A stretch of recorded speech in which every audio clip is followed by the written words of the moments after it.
It's 3 o'clock in the afternoon and I'm pacing around the casino floor because I've lost the stack of cash that I brought with me playing roulette. And I'm pacing around because the adrenaline is kicked in. I'm in a gambling state now. I'm in the fog, I'm in the chaos. I want to continue. And I'm thinking I need to make a call to someone who is going to facilitate the transfer of funds, not tomorrow morning, but literally within the next few moments. And I decide to call my missus and tell her a completely false, made up story, which is that I used to have a car on lease and Mercedes A Class, and I would make a monthly payment to it, but I would religiously be behind on my monthly payments for a couple of reasons. One, because I would have the cash flow of a problem gambler and I would never have the money on the day that it was due. But two, there was never any charges or penalties or kind of repercussions to really paying late. They would just kind of send a letter and I kind of knew the boundaries that I could kind of push, and then I'd square them up kind of when I could, or I'd square up 1 month and still be behind 1 month. And the missus knew about this because she'd see the letters from time to time, but she just kind of believed me that I'd sort it out when my business cash flow allowed. So I call her up in this moment because I need a believable story that's going to lead to an immediate call to action. And I say, I can't believe this. I've just had a call from the car lease company. They must have sent me a letter or something that I didn't get, trying to embellish the story further, saying if I don't square up what I owe for by 5 o'clock today, by the close of business, they're going to repossess the vehicle. There's going to be a repossession charge. Someone's going to come and take it away. It's going to get very, very messy with costs. Plus, I'm not going to have a car. She pushed back a little bit, saying, really, like, this seems odd. And I say, yeah, well, they must have been contacting me and I've not got them. I'm 4 payments behind. They're within their rights to do it. It's in the terms. I need to get some money. Can you send me some money? So bless her, within about 5 minutes, she must have sent me between £800 and £900. And immediately within 30 minutes after that, I've lost it. I can remember another instance, same casino, doing something very similar to my best mate, not about the car lease, but I needed money for some reason, sent me the money, lost it shortly after. And often if this happened, I wouldn't even send a thank you message to the money being received. I'd be refresh on the app. As soon as I saw it land in there, I'd go straight to the casino cashier, big deposit on the card, chips, away we go. And sometimes like people would often message me like a couple of hours later, like, did you get that money? And I'd have to say, oh yes, I did. Yeah, thank you for that. Appreciate it, even though I'd lost it, which would just be so painful. Because at the time, I was just solely focused. And the manner in which they would hear from me pre-transaction, when I needed it, versus post, was just polar opposites, complete chalk and cheese. And I say this because gambling will ruin your relationships. Gambling addiction, problem gambling, will ruin your relationships.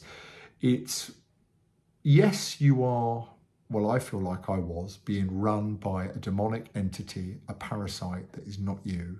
And if you struggle with addiction and you've been open and vulnerable about that in the past, to an extent, people will sympathize, they will empathize. But they will only work with you to a certain degree before you just run out of chances, before you just become an erratic, untrustworthy person for which it's not worth a continuation of their time. And if that is you, you really do need to enter recovery because it can get worse. And you could not fathom the relationships that you could, with family, with friends, business relationships, personal relationships, romantic relationships, they can all be massively fractured permanently with gambling. And I had this epiphany recently that, and going off topic slightly, that I actually enjoyed the state of having to be resourceful. Enjoyed's maybe a too strong word, but it certainly neurochemically did something to me, probably dopamine-wise, where, of course, I enjoyed winning more than I enjoyed losing. Because logically, I didn't want the chaos of having to deal with the debts, the awkward conversations. I certainly liked winnings because that meant I could continue gambling, which was the number one most important thing. But when I was losing money, it felt like my brain would have to open up differently on a micro level, actually in real time when I was losing it, like at the casino table. I have to think, well, we really need a win now. So how are we going to do this? And that kind of, it was a dopamine that was probably similar to like a win, but also on a macro level as well, like the resourcefulness that I would have to get more money when I needed it would kind of stagger me. And there was a part of me that, again, I'm not going to say enjoyed, appreciated my brain playing at that higher level to kind of make it happen. Because I would be so resourceful. I would go into like a turbocharged overdrive where I would think, right, who can I borrow money off? Who have I not borrowed it off recently? Who's more likely to be able to do it today? Who kind of owes me a bit of a favor that I could lean on? And my brain would be just kind of working at 90 miles an hour.